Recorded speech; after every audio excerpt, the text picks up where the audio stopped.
Hello दोस्तों, आप सभी का स्वागत है इसके टेक्निकल क्लासेस में। तो चलिए दोस्तों, एक नए सेशन में आप सभी का स्वागत है। और आज का जो क्लास होगा दोस्तों, वो अंडरग्राउंड केबल का होगा। और अंडरग्राउंड केबल में दोस्तों जो प्रश्न देखा जाएगा किस प्रकार से एग्जाम में बनता है, और BSPSL में इस बार किस प्रकार का प्रश्न देखने को मिलेगा, सेम उसी पैटर्न पे आप लोगों को सारा प्रश्न जो है देखने को मिलेगा। तो चलिए स्टार्ट करते हैं पहला प्रश्न से। पहला प्रश्न दिया है, आंतरिक वायरिंग के रूप में UFB का प्रयोग कहाँ नहीं किया जा सकता है। तो आंतरिक वायरिंग की बात कर रहा है, तो अर्ध स्थान पे यानी कि UFB का जो UF जो केबल होता है, ठीक है, इसका प्रयोग हम कर सकते हैं। साथ ही साथ यानी कि संक्षारक स्थानों में भी कर सकते हैं, शुष्क स्थान में भी कर सकते हैं। लेकिन जहाँ पे अगर 90 डिग्री सेल्सियस से टेम्परेचर अप है, यानी कि जहाँ पे 90 डिग्री सेल्सियस से तापमान ज़्यादा है, वहाँ पे इस प्रकार का केबल का हम प्रयोग नहीं करेंगे।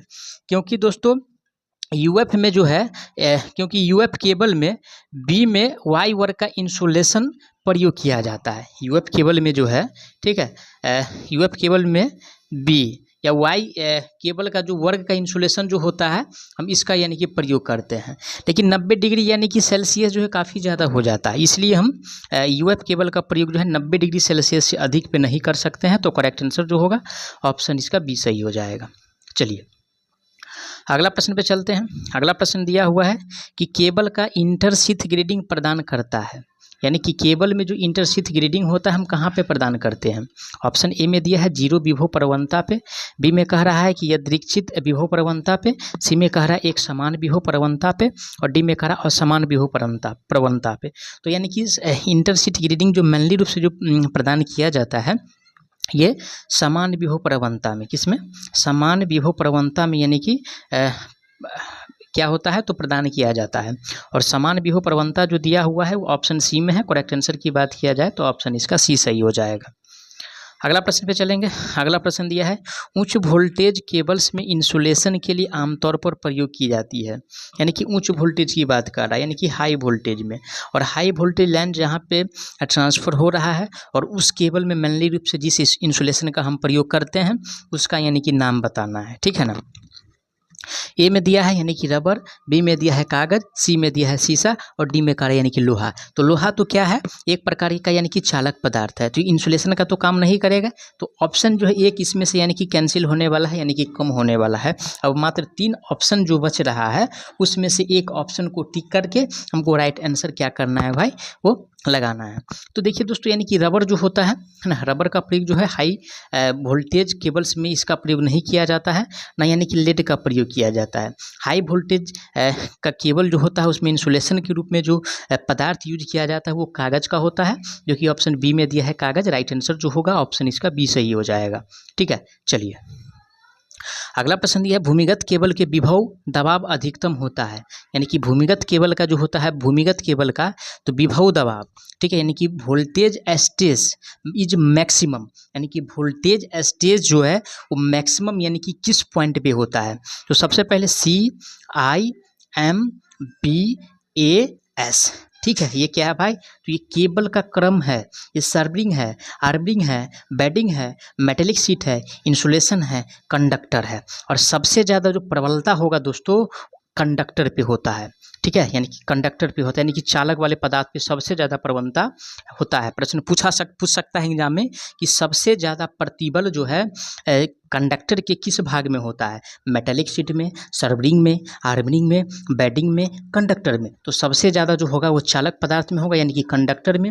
उसके बाद जो एक प्रश्न बनेगा एग्जाम में कि सबसे कम प्रतिबल निम्नलिखित में से किस भाग में होता है, तो सबसे कम जो होगा दोस्तों वो सर्वरिंग में होता है। किस में होता है, सर्वरिंग में होता है। ये ध्यान में रखिए, यहाँ से 2 प्रश्न जो है बनने की संभावना है। मैं भी पूछ सकता है कि इसमें किसका प्रयोग होता है, इसमें किसका प्रयोग होता है, किसमें इसका प्रयोग क्या होता है, ठीक है। इसका सर्वरिंग का काम है क्या है, आर्मरिंग का काम है क्या है, बेडिंग का काम क्या है, मेटेलिक शीट का काम क्या है, इंसुलेशन का काम क्या है, कंडक्टर का काम क्या है। हो सकता है सबका अलग अलग प्रकार से भी प्रश्न पूछ सकता है, ठीक है। तो एग्जामिनर के ऊपर डिपेंड करता है। लेकिन इस प्रश्न में जो क्वेश्चन पूछा है, भूमिगत केबल के विभव दबाव अधिकतम कहाँ होता है, सबसे ज़्यादा दबाव की बात किया जाए, सबसे ज़्यादा यानी कि मैक्सिमम स्टेज की अगर बात किया जाएगा दोस्तों, तो ये कहाँ पे होता है, तो चालक के कोर पे होता है। क्या होता है, चालक के कोर पे होता है, ठीक है ना, चालक के यानी कि कोर पे होता है।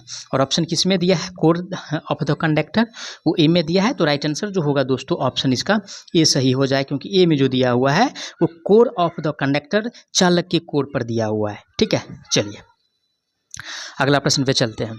अगला प्रश्न आज का दिया हुआ है, एक केबल के चालक का आकार निर्भर करता है, यानी कि एक जो केबल होता है और वो चालक का जो आकार है वो किस पे निर्भर करता है। ए में कह रहा है इंसुलेशन पे, बी में कह रहा है धारा पे, सी में कह रहा है विभव पे और डी में कह रहा है शक्ति पे। तो इंसुलेशन यानी कि चालक का जो आकार होता है वो किस पे डिपेंड करता है। तो देखिए दोस्तों, चालक का जो आकार मेनली रूप से डिपेंड करता है, ठीक है, मेनली रूप से दोस्तों ये डिपेंड करता है, ये डिपेंड करता है यानी कि करंट पे, किस पे, तो करंट पे डिपेंड करता है। और करंट जो ऑप्शन दिया हुआ है किस में दिया है, ऑप्शन बी में दिया है करंट। तो राइट आंसर की बात किया जाए तो ऑप्शन इसका बी सही हो जाएगा। चलिए अगला प्रश्न पे चलते हैं। अगला प्रश्न दिया है, केबलों के चालक व रोधन स्तर की मोटाई पर आश्रित रहती है, यानी कि केबल जो होता है यानी कि चालक पदार्थ के ऊपर जो इंसुलेशन का जो हम प्रयोग करते हैं वो किस पे डिपेंड करता है, उसका यानी कि मोटाई। तो उसका मोटाई की अगर बात किया जाएगा, ठीक है, यानी कि थिकनेस की अगर बात किया जाएगा दोस्तों, तो ये जो डिपेंड करता है वो वोल्टेज पे डिपेंड करता है। इसमें कितना ग्रेड यानी कि कितना वोल्टेज जो है यानी कि सप्लाई हो रहा है, और वोल्टेज जो दिया हुआ है ऑप्शन सी में दिया है। राइट आंसर की बात किया जाए तो ऑप्शन इसका सी सही हो जाएगा। अगला प्रश्न पे चलेंगे। अगला प्रश्न दिया हुआ है कि केबल में आवेशन धारा क्या होता है, यानी कि केबल जो होता है यानी कि उसमें जो धारा आवेशन होता है उसके बीच संबंध क्या है, ठीक है ना। तो केबल में आवेशन धारा जो होता है दोस्तों वो वोल्टेज से क्या होता है, ठीक है, यानी कि आई क्या है, भी से, ठीक है, 90 डिग्री लीड करता है, ठीक है, यानी कि लीडिंग होता है। लीडिंग का मतलब आगे बढ़ना और लैगिंग का मतलब यानी कि पीछे, जिसे पछगामी कहा जाता है, और लीडिंग का मतलब अग्रगामी होता है, ये ध्यान में रखिएगा।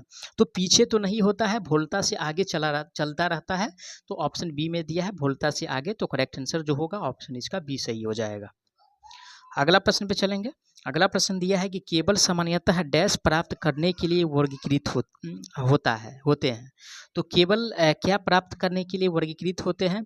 तो केबल दोस्तों जो वर्गीकृत होता है, ठीक है, ये परावैद्युत प्रतिबल एक समान के लिए, ठीक है, समान यानी कि प्रतिबल के लिए क्या होता है दोस्तों, तो ये वर्गीकृत होते हैं। और समान यानी कि परावैद्युत वितरण जो दिया हुआ है ऑप्शन ए में है। राइट आंसर जो होगा ऑप्शन इसका ये सही हो जाएगा। अगला प्रश्न है, निम्न में से कौन यांत्रिक चोट के विरुद्ध एक केबल की रक्षा करता है। देखिए ये भी प्रश्न जो है CIMBAS यहाँ से ही है, और आंतरिक चोट से, ठीक है, यानी कि यांत्रिक चोट से जो सुरक्षा प्रदान करता है दोस्तों वो कौन प्रदान करता है। तो यांत्रिक चोट से जो सुरक्षा प्रदान करता है वो आर्मरिंग करता है, ठीक है, आर्मरिंग करता है। ये किसका बना होता है आर्मरिंग, तो आर्मरिंग जो बना होता है दोस्तों वो GI का बना होता है, ठीक है, ये ध्यान में रखिएगा।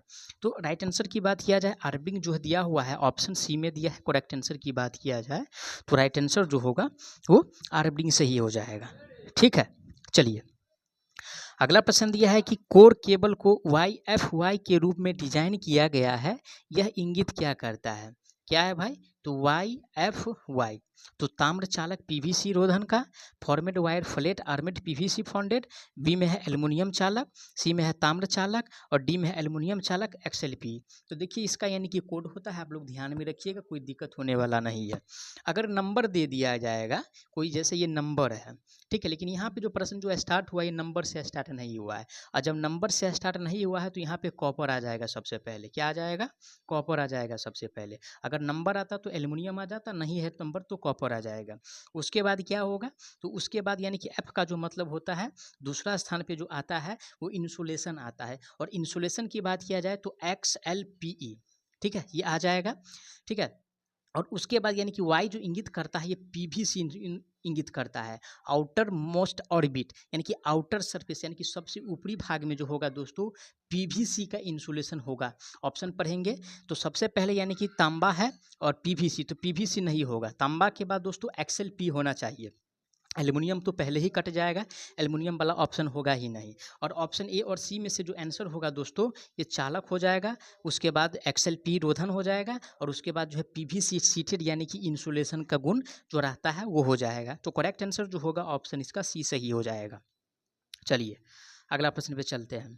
अगला प्रश्न आज का दिया हुआ है कि 3 कोर फ्लेक्सिबल केबल के मामले में न्यूट्रल का रंग क्या है। तो न्यूट्रल है ना, न्यूट्रल, ठीक है। उसके बाद यानी कि फेज और उसके बाद यानी कि अर्थिंग। इसका यानी कि काफ़ी इंपॉर्टेंट प्रश्न है, इस एग्जाम में प्रश्न बनता ही है। तो अर्थिंग की बात किया जाए तो अर्थिंग का जो होता है ग्रीन होता है, ठीक है, ग्रीन होता है। न्यूट्रल की बात किया जाए तो ब्लैक होता है और फेज की बात किया जाए तो रेड होता है। पूछा है किसका भाई, तो न्यूट्रल का। तो न्यूट्रल का ब्लैक होता है और ब्लैक जो दिया हुआ है ऑप्शन बी में दिया है। करेक्ट आंसर की अगर बात किया जाएगा तो राइट आंसर जो होगा ऑप्शन इसका बी सही हो जाएगा। अगला प्रश्न पे चलते हैं। अगला प्रश्न आज का दिया हुआ है, ये BSPSCL में 2018-4-11 का फर्स्ट बेस में पूछा हुआ प्रश्न है। तो फीडर में वोल्टेज ड्रॉप किससे मुक्त होता है, तो फीडर की बात कर रहा है। और फीडर में वोल्टेज ड्रॉप किससे मुक्त होता है, प्रतिरोध से, वायर की लंबाई से, ग्राउंडिंग के प्रकार से और क्रॉस सेक्शन क्षेत्र से। तो किससे यानी कि मुक्त होता है दोस्तों फीडर में वोल्टेज, तो फीडर में जो वोल्टेज मुक्त होता है दोस्तों वो ग्राउंडिंग के प्रकार से। किससे, तो ग्राउंडिंग जो होता है उसके प्रकार से यानी कि मुक्त होता है। और ग्राउंडिंग जो दिया हुआ है ऑप्शन सी में दिया है। करेक्ट आंसर की बात किया जाएगा तो ऑप्शन इसका सी सही हो जाएगा।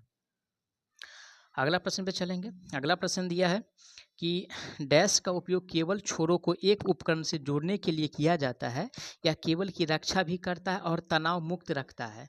तो तनाव मुक्त की अगर बात किया जाएगा तो तनाव मुक्त जो होता है दोस्तों, ठीक है, तनाव मुक्त की अगर बात किया जाए तो तनाव मुक्त जो होता है किसका प्रयोग करने से, तो तनाव मुक्त जो होगा दोस्तों वो केबल ग्लैंड, यानी कि केबल का जो ग्लैंड होता है जिसे यानी कि जोड़ा जाता है, केबल का यानी कि ग्लैंड जो होता है उससे क्या होता है तो तनाव मुक्त होता है। और केबल ग्लैंड जो दिया हुआ है केबल ग्लैंड वो बी में दिया है। राइट आंसर इसका बी सही हो जाएगा। मैं आशा करता हूँ आप लोग सारा प्रश्न को अच्छा से समझे होंगे। कोई भी प्रश्न में अगर किसी प्रकार का डाउट है तो आप लोग उसके लिए कमेंट कीजिएगा और आपको जवाब बहुत जल्द मिलेगा। तो चलिए मिलते हैं नेक्स्ट पार्ट में। और साथ ही साथ मैं बता दूं दोस्तों, अगर आप लोग इस चैनल पर नए हैं और अभी तक चैनल को सब्सक्राइब नहीं किए हैं तो चैनल को सब्सक्राइब करके वीडियो को जरूर शेयर कर दीजिएगा। तो चलिए मिलते हैं एक नए पार्ट में, तब तक के लिए जय हिंद।